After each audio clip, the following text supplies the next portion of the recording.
It all kicked off with a phone call I should have let go to voicemail. A voice I hadn't heard in years, over a decade, easy, cut through the crackle, asking for one simple thing: meet me, just this once. I should have hung up, chucked that cheap burner phone into the nearest ditch, and kept walking. But curiosity's a trap, and I was already caught. By the time I slid into my truck, the past had me by the neck, squeezing tight. The meetup was set at a rundown gas station off Highway 12, out in Jefferson County, Kentucky, a spot where shady deals used to go down under moonlight. Now it's just a graveyard for rusted hubcaps and empty whiskey bottles. He was there, slouched against the side of a beat-up coupe, looking as worn out as I felt. "Heard you're still in the game of fixing hopeless cases," he said, voice low. "Guess we're both suckers for lost causes." I didn't ask what he was after. No point. We both knew favors like this always come back to bite you at the worst time. Driving off, my hands clamped on the steering wheel, I knew this was one of those moments. The crossroads tap sat at a dusty junction on Highway 12, right where 3 counties collided, just outside Louisville's reach. Locals called it the tap, a dive where off-duty deputies and statues hung out, making it a cop magnet. Not exactly the spot you'd pick for a secret meet, which is exactly why I chose it. The lot was packed when I rolled in, Friday night, end of the month, busy but not a madhouse. The place had a sprawling setup, stools and tables everywhere, and a bar stocked better than most joints in Jefferson County. Stepping inside, I felt eyes on me. No shock there. When you're the lawyer everyone thinks got away with offing his unfaithful wife and her deputy boyfriend, you don't get friendly nods. No trial, no charges, not even a body, just their car, gone, along with the 2 of them. Still, in everyone's head, I was the bad guy. Motive? Sure. Proof? That's a different story. Outside, Lieutenant Corey Vance was waiting, not thrilled about my choice of spot. He was a big guy, broad-shouldered, black, the kind of straight-laced cop who'd rather eat glass than owe a guy like me. But debts don't care about pride. I'm not your upstanding attorney, let's be clear. My name pops up in too many shady cases, and I don't let morals slow me down. But back in '09, I did one good thing. Corey was drowning in a predatory loan scam, about to lose his house, no options left. The honest lawyers had let him down, and somehow, he ended up in my office. I don't know why I helped him. No money in it, just a broke cop with a sick kid, fighting to keep a roof over their heads. Maybe it was seeing a proud man break, terrified of telling his daughter they'd be homeless. So I did what I do. Filed for bankruptcy to stall the foreclosure, then sent a couple of my less-than-legal buddies to talk to the loan shark. A few chats later, we had a confession: the whole deal was a fraud. A well-placed bribe sealed it, too small for the bank to fight. Corey kept his house. Justice, for once, actually won. But he never got over being saved by a lowlife like me. "You really think this is the spot for this?" he asked, eyeing the bar like it might bite. "I've got a conscience, Corey," I shot back. "Not about to drag you into trouble just for a chat." He raised an eyebrow, skeptical, as Kira, the bartender, strolled over. She rocked her usual getup, tight tank top, jeans that hugged every curve. Kira was a knockout, never shy about showing it. We had a history of tossing flirty jabs and unwanted advice back and forth. Single mom, no steady guy, always falling for smooth talkers over dependable ones. She hesitated for a split second, probably because the whole town figured I was guilty. Guilt sticks, but she still came over instead of passing me off to another server. Guess I had a few more allies than I thought, but I wasn't about to let them catch heat for it. 2 Louisville stouts, Kira, I said. Corey shook his head. Takes some guts, showing up where Gabe Thornton's buddies drink after their shifts. Gabe Thornton, the deputy who charmed my wife and kicked off this whole mess. On St. Patrick's Day, 2014, his Dodge Charger, and my wife vanished. That same night, a storm tore through Jefferson County, flooding Willow Bend, what they call a creek around here, though it's more like a river. People always underestimate it, building too close, and it claims what's hers every time. When the water settled, first responders were swamped. 2 missing cheaters weren't high on the list. And when things calmed down, all fingers pointed at me. Guts, huh? I muttered. We made small talk, keeping it casual for appearances. When the beers hit the table, I leaned in. Just tell me what you need, and I'll make it clean. No one will tie it back to you. Corey paused, then dropped his voice. Warrants coming Sunday, 6 a.m. They're hitting your house and office. I shoved my chair back, loud enough to turn heads. You listen here, I barked, making sure the room caught it. I don't take tips from gutter trash. Hell, Kira's a better pal than you. I pointed at her, then stormed out, leaving Corey shaken but sharp enough to get it. To everyone else, it looked like a cop fishing for a confession, not tipping me off. A quiet chat could have burned him, a loud scene kept him clear. Outside, the night air hit me like a slap. This was my screw-up, letting the past pull me back in. Now I have to clean it up. Justice? It's just a game, and if I wanted to win, I had to play sharper than ever. Even now, my late wife's journal haunted me, every word like a knife, each line cutting deeper, each secret another scar. I cracked open Lisa's journal again, the one I found tucked under the mattress in our Louisville bedroom. The entry from September 10th hit me like a punch. She wrote about spotting him again, Gabe Thornton, that deputy with the dark hair and sharp jaw. Her friend Mandy said she knew him, bragged about hooking up with him. A cop, probably tailing Lisa, maybe sniffing around me. Why anyone would think I'm trouble, I can't figure. I'm just a lawyer, but when your clients are the kind who don't mind a little dirt, suspicion sticks like mud. Lisa swore she loved me, called me steady, reliable, the guy you count on. She couldn't get why folks peg me as dangerous. Mandy, though, spilled about her fling with Gabe, how he's been sneaking around behind her husband Greg's back. Greg's like me, solid, predictable, a real estate guy instead of a courtroom hustler. Mandy claimed she just wanted a spark after 15 years and a teenage kid. Said she felt like she should be rocking on a porch, not catching eyes anymore. Made her feel old. By September 24th, Lisa wrote about me being gone again, out of town for work. I've been away a lot, chasing cases in Jefferson County and beyond. She figured I'd never cheat, loyal as an old hound, she said. Mandy dragged her to a gym in downtown Louisville, some new fitness kick. Lisa wasn't out of shape, not like me, fighting off a beer gut in a midlife slump. She upped her morning jog from 1 mile to 2, said she needed to tone her core and hips. Maybe it was just empty nest blues hitting early. Our daughter, Hannah, 14 and fierce like her grandma, begged to go to boarding school in Lexington. Lisa thought maybe Hannah was dodging the whispers about my job, teenagers hear everything.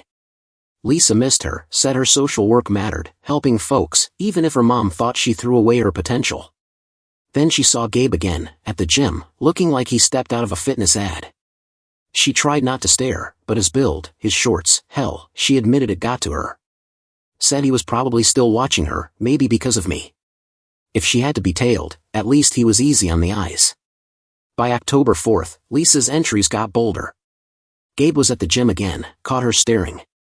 He didn't call her out, just held her gaze until she looked away. Mandy swore he was into her, but Lisa wasn't sure, thought it might still be about me. That night, she poured a glass of wine, sprawled on our bed in Louisville, and couldn't stop thinking about him, his body, his walk, what she imagined under those shorts. She felt guilty, said it was disloyal to me, but brushed it off as just a fantasy. Everybody's got those, right? On October 18th, she wrote about voting at a polling station in Jefferson County. Gabe was there, not even hiding it. She teased him, asked if he was still spying. He shrugged, said it was his job, but added, "What if I'm here for you? Don't need an excuse for that." She laughed it off, called herself a mom, too old for his type. He pushed back, said she was gorgeous, the kind of woman guys half her age dream about. Someone she knew walked by, so she cut it short, but his words left her spinning. She dropped 10 pounds, toned up, thought about getting a trainer to push harder. Said if she was already turning heads, imagine what she could do. I noticed her glow, and sent her 24 roses that morning, just because she's beautiful. She called, all sweet, and I meant every word. I love her, always will, but reading this, knowing she was flirting with Gabe, it stung.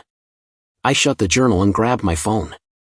Nate Carver answered, voice groggy, probably half asleep in his Memphis apartment.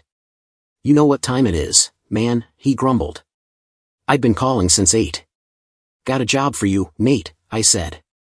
"Can't wait." He sighed, asked what I needed. "By Sunday sunrise, I want full blackout security, my house and office, both." He paused. "Total coverage?" "That's a 72-hour job. You're giving me 24. I told him I just found out." Another pause. $35 grand. For you, that's the friend rate. Anyone else, it'd be 50. I didn't haggle, couldn't. Just do it, I said. By October 25th, Lisa wrote she'd seen Gabe 3 times that week. He'd wave, smile, like they had a secret. Mandy wasn't shy, admitted she was sleeping with him, called him the best she'd ever had. He was 28, 9 years younger than Lisa. She asked Mandy if it was worth risking everything. Reading that, my gut twisted. Was she asking herself the same thing? I sat in my Louisville kitchen, flipping through Lisa's journal again, each page a fresh cut. The entry from November 8th burned worst. She wrote about coming home to me that night, our daughter Hannah away at boarding school in Lexington, giving us the house to ourselves. She said she jumped me like we were newlyweds, and I remember it, her fire, her hunger. But then she admitted the truth, the whole time, she was picturing Gabe Thornton. She wondered if she was broken, needing to imagine another guy to feel that spark. I thought we were good, but reading that, I felt like a fool. Later that day, she wrote about sipping a caramel latte at a coffee shop on Main Street, watching folks rush by. Then Gabe showed up, sliding into the chair across from her without asking. He didn't speak at first, just stared, letting the silence press down. When he finally opened his mouth, he said they'd pulled him off her case. "I'm not your tail anymore," he told her. She asked what that meant, and he leaned in, voice low. Said the department didn't think she was involved in whatever they pinned on me. Then he grabbed her hand, bold as hell, and said he'd been wanting to tell her something. He liked her, wanted to know her better. She reminded him she was married, but he didn't flinch. Called her beautiful, said I wasn't enough for her, that she deserved more. When she brought up Mandy, his side thing, he laughed it off. Said Mandy was just a fling, restless in her marriage, but he wanted something real. Told her no man would pick Mandy over her. Lisa said she'd never cheated on me, but he squeezed her hand, said we both knew she deserved better. She yanked away, left her coffee half-finished, and bolted. Said he got under her skin in a way she didn't trust. By December 1st, she hadn't seen Gabe for weeks. She wasn't sure if she was relieved or let down. Admitted she missed his attention, the way he made her feel wanted. She'd only ever been with me, and curiosity was eating her alive. What would it be like with someone like Gabe, younger, stronger, bolder? That night, leaving her office in downtown Louisville, she felt eyes on her. Turned and saw him, standing in the parking lot. Her heart raced as he stepped close, sliding a hand under her coat, resting it on her waist. "I had to see you," he murmured. "I think about you all the time." She told him to leave her alone, that she couldn't do this to me, but she admitted she thought about him too. Then he kissed her, and she wrote it was like a spark igniting, a rush she couldn't fight. She kissed him back, just for a moment, before pushing him away, hands shaking as she jumped in her car. "I want to, but I can't," she whispered, then peeled out. That Sunday morning, the raid hit. No knock, just 4 cops in tactical gear picking my lock at dawn, storming my Jefferson County house. I was in the kitchen, frying bacon in a skillet, when the first one burst in, gun drawn. "Hope you like bacon," I quipped, but they weren't laughing. They grabbed me, dragged me outside, and tossed me in a police van. I sat there while they tore the place apart, ripped up the rugs, pried up floorboards, dug up the backyard. Good thing we went with hardwood, less to destroy. The basement, though, they gutted. Worst part? They smashed open my truck's trunk, keys right there in the ignition. Pure spite, bending the latch for no reason. Hours later, they found nothing.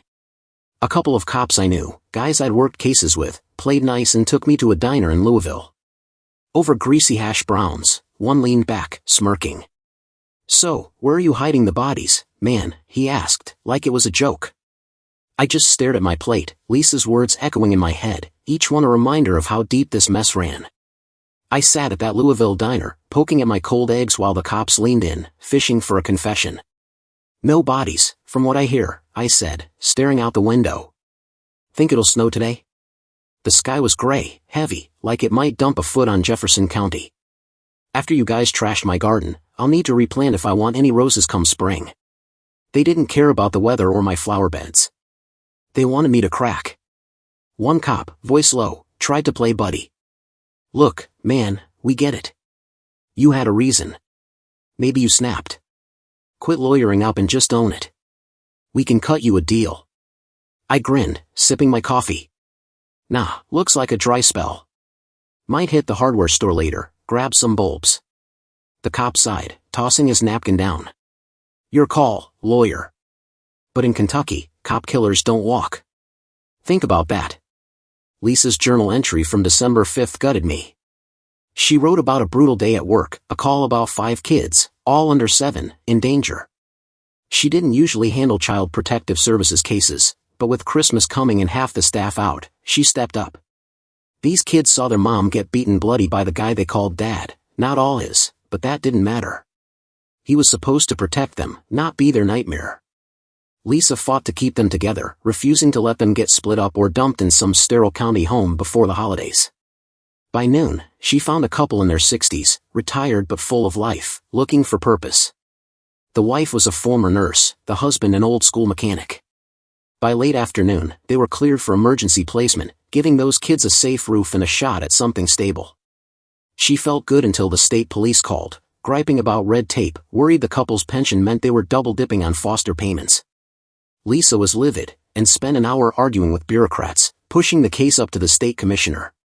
Just when it looked hopeless, the wife called her. Where are the kids coming? She asked, voice warm, ready. We've got beds made, our sons are here to help. Lisa mentioned the pension issue, and the woman snapped, tell that fool governor to keep his money. Just get those kids here. The county exec laughed when Lisa relayed it. Screw the paperwork, place them. We'll fight the state later. By 8 p.m., the kids were settled. Lisa didn't get home to our Louisville place till after 9, took a long shower to wash off the day. She thought about calling me. Sometimes we'd talk for hours, other times, my clients, guys who don't keep office hours, kept me tied up. Usually, she waited for me to ring, but that night, she craved my voice. Wrapped in a thick robe, she was about to dial when the doorbell chimed. She tightened her belt, peeked through the crack, and there was Gabe Thornton, looking too damn good and guilty as hell. Asked to come in for coffee, just to talk. She hesitated, said it wasn't smart, knowing I was out of town in Memphis, working a case. But she let him in. They sat on the couch, her keeping space between them, clutching her mug. She stayed guarded, but as the night wore on, they switched to wine, and split a microwave pizza. By midnight, the vibe changed. Gabe's voice got low, serious. Said he'd always be her friend, but he felt something deeper, something he couldn't shake.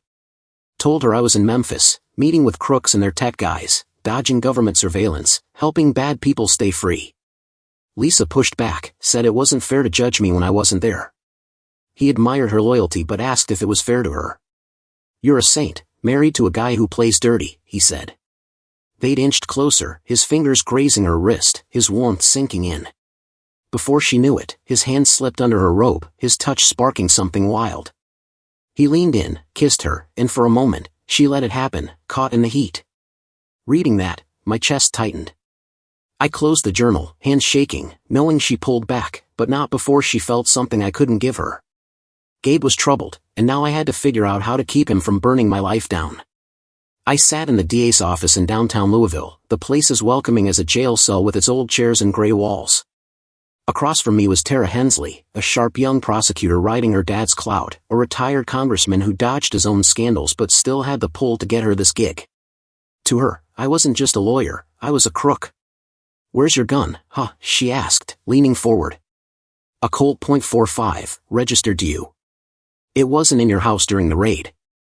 I raised an eyebrow. First I'm hearing of it. Always keep it in my bedside drawer. She smirked. Come on, be straight with me.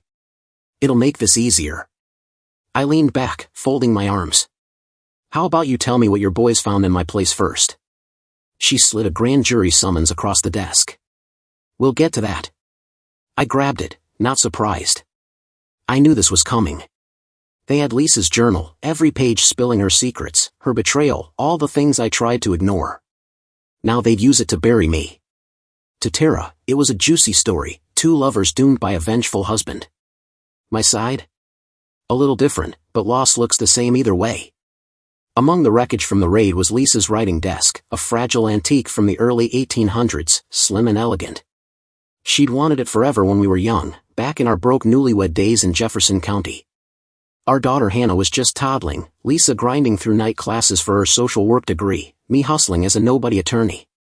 Every time we passed that little shop on Main Street, she'd stop, stare at the desk through the window, and sign. I scraped together every penny for our anniversary, but when I went to buy it, the desk was gone from the display. My heart sank until the clerk said they'd moved it to storage. I had it delivered that night. Lisa's face lit up, and over the years, I'd watch her at that desk, scribbling notes, grading papers, working on case files. Every time, I'd think, we built something real.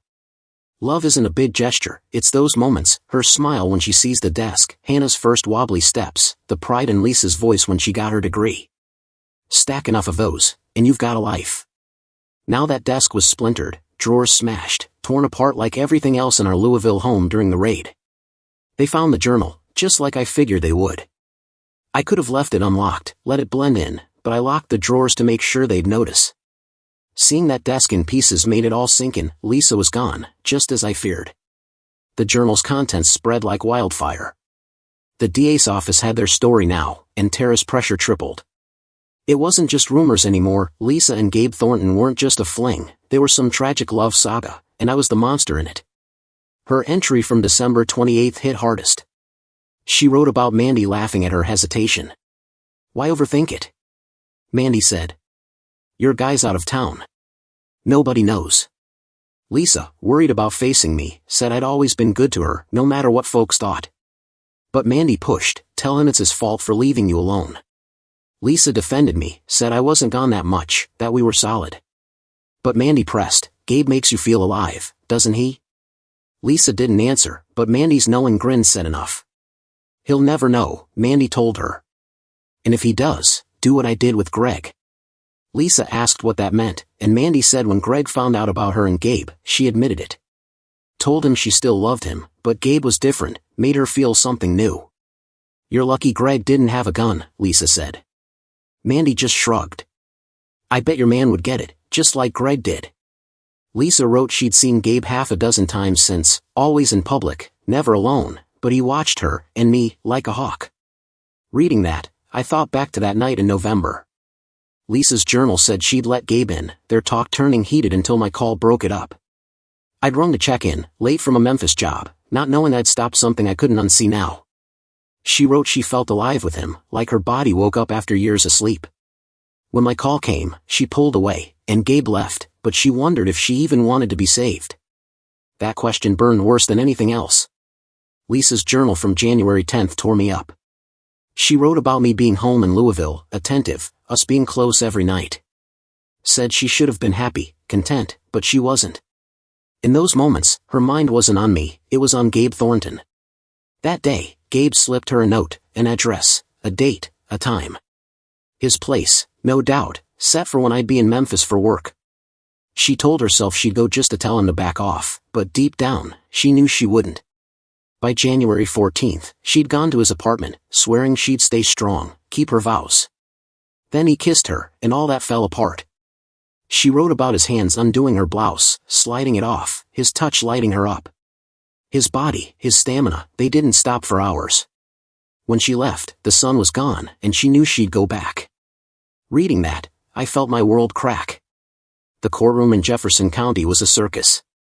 Tara Hensley, the DA, kicked off with a statement so sharp it wasn't hers, probably penned by her boss, District Attorney Vernon Cole, who sat beside her, ready to steal the spotlight without doing the grunt work. I was defending myself, and Judge Harlan Vance raised an eyebrow. A lawyer who represents himself as a fool for a client, he said. Better than a fool for a lawyer, I shot back. He didn't crack a smile. Vance was set on justice, meaning my conviction, ready to twist reasonable doubt into whatever got me locked up. I wasn't sweating yet, I had an ace to play, the truth. But Tara had something stronger, a story. Gabe, the noble deputy, and Lisa, the selfless social worker, star-crossed lovers cut down by me, the jealous villain. Guilt or innocence didn't matter in a courtroom, narrative did. Tara called Sergeant Bryce Dalton first. Did you open the defendant's truck? She asked. Yeah, Bryce said. An old gray Chevy Malibu, not what you'd expect from a big-shot lawyer. Discreet, with a big trunk. Tara smirked at the jury, letting them connect the dots. What did you find? She pressed. Recently cleaned, but we got hair and fibers matching Gabe Thornton and Lisa. So their bodies could have been moved in it? I jumped up. Objection, speculative. Vance overruled without blinking. He's an expert, he can answer. Bryce laid out his theory, step by step, how I supposedly hauled and dumped the bodies, every word oozing confidence. My turn to cross-examine. Sergeant, if my truck moved bodies, where's Gabe's custom red Dodge Viper? Not exactly a car you lose. Bryce frowned. I don't follow. It's missing, right? A flashy Viper, sticks out like a sore thumb, yet it's gone. He cleared his throat. Haven't found it. I turned to the jury. In my Malibu, you forced the trunk open, didn't you? Keys were in the ignition. A pause. Might have missed them, he mumbled. But you used those keys to open it later, didn't you? Tara leapt up. Objection, argumentative. She wasn't after facts, just a win. Next, they called investigator Lena Burke. She gave a dramatic spiel about ripping up my basement carpet and finding blood traces. DNA? Tara asked, all solemn. Too degraded, Lena said. But you smelled bleach, right? Often used to clean crime scenes? Yeah, Lena nodded. My turn. Investigator, is there a laundry room in my basement? Yes. And you'd expect bleach there, wouldn't you? A long pause. Depends on who's washing. The jury's women exchanged looks, they knew what Lena wouldn't say. Then came the real blow. Tara read from Lisa's journal, dated January 15th. She wrote about guilt and freedom, how she couldn't stop thinking about Gabe, his body, the way he made her feel alive. Said she felt ashamed for betraying me, but part of her wanted to believe I was the monster everyone whispered about, to justify what she'd done. She knew I'd always loved her, but she'd hurt me in the worst way. Worst of all, she felt like I could see it on her face, like I knew. Sitting there, hearing her words read aloud, I gripped the table. She was right, I could see it, not then, but now, and it was killing me. Lisa's journal from January 12th broke me all over again. She wrote about that antique desk I got her, back when we were scraping by in Louisville. She'd spotted it in a shop on Bardstown Road, a delicate piece from the 1800s, way out of our budget. We'd just tied the knot, desperate for a kid, and money was tight. Lisa admitted she stopped her birth control without telling me, a choice we should have made together. I never held it against her, even when things got rough, even when cash ran dry. All I cared about was keeping us afloat. Somehow, I still managed to surprise her with that desk for our anniversary. She called me her best friend, her rock, but now she'd betrayed me. Said she should cut Gabe Thornton off, but every time she tried, she pictured running to him. I was due home that night, and she wondered if I knew, if it'd be the end of us. By January 14th, she wrote nothing happened when I got back. If I suspected anything, I didn't let on, but she felt a wall between us. Maybe it was her guilt, maybe her imagination, but she thought I seemed worn out. She left early for work to dodge me in the morning light. Gabe called her, and they talked until her shift at the Jefferson County Social Services office started. His voice gave her hope, made her think love could sort it all out. She admitted it, she loved him, not like she loved me, but something fiercer, wilder, something new. On January 16th, she slipped out for a long lunch to meet Gabe at his place. He worked evenings, 4 p.m. to midnight, so they had a couple hours. When she got home, she thought I barely noticed, but maybe it was her conscience talking. We hadn't been close since I got back from Memphis, though she planned to make it up to me that weekend. By February 8th, she was seeing Gabe twice a week, always at his apartment, during the day or when I was gone, which was more often lately. Gabe told her I was mixed up with bad folks, that the feds were watching me, but I was too slick, blocking their warrants, hooking my clients up with high-end anti-surveillance gear. Legal, barely, if you've got the right permits. Gabe didn't say it outright, but he was still tailing me, watching my every move. Lisa said it should have made her feel safe, but it trapped her. She loved us both, but we were on opposite sides, and she saw no way out. I'd been good to her, gifts, flowers, affection, but she could tell something was eating me. After 15 years, she knew when I was worried, even if I didn't say it. In the Jefferson County courtroom, we were in Judge Harlan Vance's chambers, arguing over Lisa's journal. I see no reason it shouldn't be admitted, Vance said, flat as stone. Hearsay's not an issue? I asked, knowing the answer. It was a textbook out-of-court statement to prove my guilt. Tara Hensley shrugged. Exceptions apply. She didn't bother explaining, she knew she'd win. Vance waved me off. It's admitted. Appeal if you want. Appeals wouldn't help, the prosecution would call it a harmless error, and no judge overturns a conviction over that. Tara didn't read the journal herself. She picked a young paralegal, mid-20s, soft eyes, innocent vibe, to make Lisa's words hit harder. The girl even flushed at the steamy parts, and the jury soaked it up. Lisa's affair wasn't cheap or selfish, it was a tragic love story. Lisa's March 10th entry killed me. Our daughter Hannah came home for spring break from her Lexington boarding school. Lisa hadn't seen her since Christmas, didn't get why she wanted to go away. She figured it was the rumors about me. Hannah loved me, but whispers about her dad's work were tough for a teenage girl. With Hannah home, Lisa and Gabe couldn't meet at our place, and he was worried his coworkers were getting suspicious. If they found out about the affair while he was still investigating me, it'd tank his career. He wanted a transfer, wanted her to leave me. But seeing Hannah made Lisa see how wrong it was, how cruel she was being to Gabe, to me, to our daughter. She wrote she was a wife, a mother, and neither of us deserved this hurt. Letting Gabe go would break her, but keeping him would break us worse. For the first time, she saw it clearly. Sitting in that courtroom, hearing her words, I gripped the table. She'd been torn, but she'd chosen wrong, and now I was paying for it, fighting a story that painted me as the devil in their love song. Lisa's journal from March 11th was the last straw. She wrote at that antique desk I got her when we were broke, back when we were starting out in Louisville. She'd seen it in a shop on Frankfort Avenue, a fragile piece from the 1800s, way too pricey for us. We'd just gotten married, dreaming of a kid, and she admitted she'd ditched her birth control without talking to me. Should have been a joint call, but I never blamed her, even when money dried up. All I cared about was keeping us going, and somehow, I scraped enough to buy her that desk. She called me her best friend, her rock, but now she'd betrayed me. Said she'd tell Gabe Thornton it was over, that it had hurt, but he'd move on. Mandy was waiting, younger, prettier, and Greg couldn't do a thing about it. Folks said I wasn't the type to hurt anyone, but she wondered if she was wrong. Gabe kept saying I was dangerous, that she should be scared, but when she looked at me, she saw the guy she married, kind, devoted, always putting her and Hannah first. Tomorrow, she'd end it, do the right thing. She called Mandy, told her to check on Gabe the day after, and said he'd need someone. I in the Jefferson County courtroom, the young paralegal reading Lisa's journal closed it with a sad, practiced look, like she was auditioning for a tragedy. Every move was calculated to make the jury see Lisa and Gabe as doomed lovers, me as the monster who crushed them. But I didn't hear romance in her words, I heard regret. Lisa chose us, saw Gabe for the manipulator he was, chasing a married woman, shadowing her, making her doubt me. She knew she'd screwed up, that I wasn't the villain Gabe painted. Maybe he believed the rumors, thought he was saving her, but they waited too long, and it ended ugly.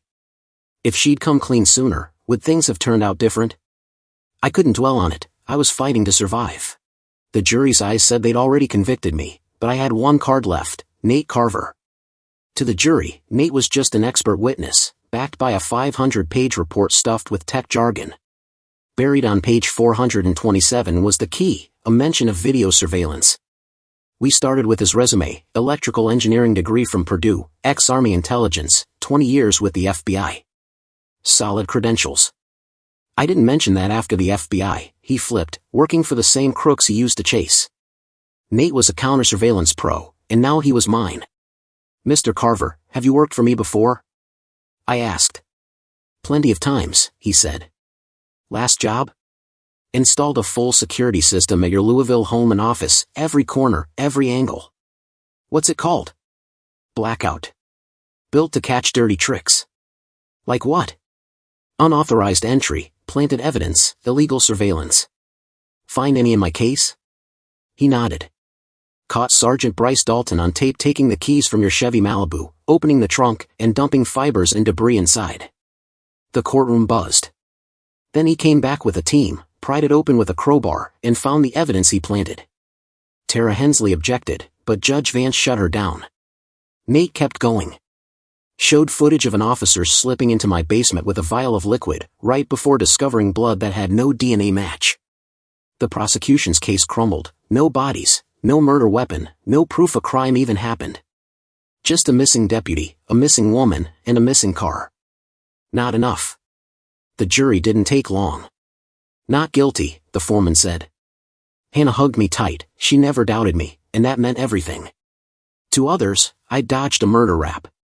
No cops faced charges for framing me, but they'd done me a favor. If they'd waited for real evidence, they'd have found it. Nature has a way of spilling secrets. The long, dry summer turned Willow Bend, the creek folks underestimate, into a trickle. It coughed up Gabe's red Dodge Viper, once swept away by floods, now stuck in the riverbed. Their bodies were inside, Lisa's purse next to her. I'd known about the affair, gathered proof, planned to file for divorce, not murder. But the cops wouldn't buy that, not now. The bodies were found together, partially clothed. Autopsy said they'd been shot mid-embrace, Gabe the target, bullets passing through him into Lisa. On the Viper's floor was my Colt .45, the one missing from my nightstand. If the cops had been patient, they wouldn't have needed to plant anything, the truth would have surfaced. But Lisa's journal forced their hand, painting her and Gabe as star-crossed, me as the jealous killer. Public pressure made Tara rush, and that haste set me free. The cops despised me, the town was split, but in my world, winning was all that mattered. I was untouchable. My clients, new ones flooding in, saw my acquittal as proof I was the sharpest lawyer around. I jacked up my rates, hired a new associate, young, hungry, clean of any scandal. Just like that, I was back, bigger than ever. Kira slid a cold stout across the bar at the Rusty Anchor, a new joint in Louisville's Germantown neighborhood. Her grin said she had my back, no words needed. She'd left the old Crossroads tap, and I followed out of loyalty. The regulars here respected a guy who beat the system, and that's exactly what I'd done, walked away clean. Tara Hensley wasn't so lucky. When the smoke cleared, someone had to take the fall for the botched case. She got the boot, disgraced, while I sat across from Greg at a quiet corner booth, watching him nurse a Kentucky ale. Take your time, I said, leaning back. No rush. I ain't got a wife waiting at home, and let's be real, yours ain't exactly calling you back either. His jaw tightened, a flicker of regret crossing his face. He was starting to see some women weren't worth the trouble, no matter how pretty. Mandy, his wife, was living proof. I'm sorry about everything, he started, then let the words fade. I waved it off. Apologies are just static at this point. He looked desperate. I never meant for Lisa to get hurt. Sure, I said, smirking. Just a tragic mistake, right? You're no gun expert, how could you know the bullets would go through Gabe and hit her? His hands shook as he set his glass down. Exactly. Those Viper seats reclined flat, like a bed. I couldn't see who was with him. I was so mad after Mandy told me she was back with him. I nodded, smooth as silk. You were blind with rage, barely knew what you were doing. Greg grabbed that excuse like a lifeline. Yeah, I didn't plan it. Just wanted to scare him. I took your Colt from your nightstand, knew where you kept it for Lisa's safety when you were gone. His face twisted at the irony. Mandy said Lisa was meeting him again, that he'd need comforting. I couldn't let it slide. He whispered. I went to his place to confront him, but his car was gone. No answer at the door. I tilted my head. So you assumed the worst. Understandable. He nodded, relieved I was backing him. I knew where he took women, his Viper, parked by Willow Bend, secluded. It was pouring, dark as hell. I pulled up, walked to the creek. On a clear night, the moon lights it up, but the storm hides everything. I heard them through the cracked driver's window, laughing, then her moaning. It hit me like a kick. I didn't think so, just pulled the trigger. The gun fell, or maybe I tossed it. I didn't know Lisa was there. He gripped his ale, knuckles white. I'm so sorry. You gonna tell the cops? His voice cracked. I shrugged. Why would I? His eyes shot up, hopeful but scared. I killed your wife. Not on purpose, I said. His breath hitched. I don't know how the car ended up in the creek. Thought it'd be found right away, but when it wasn't, everyone pointed at you. I swirled my stout. No bodies, no guns, just a story built on guesses. He stared at the table.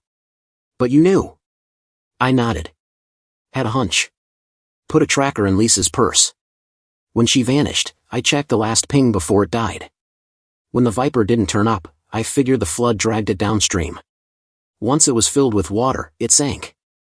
Knew Willow Bend would spill its secret eventually. Greg exhaled, shaky. So you knew it was me? Not for sure, but I had a feeling. His voice broke. I regret it. Hate that people think you did it. You gotta turn me in. I sighed. People believe what they want, Greg. I don't trade hard truths for soft lies. His shoulders slumped, relief washing over him. Then why'd you ask me here? I reached into my jacket, slid a folded paper across the table.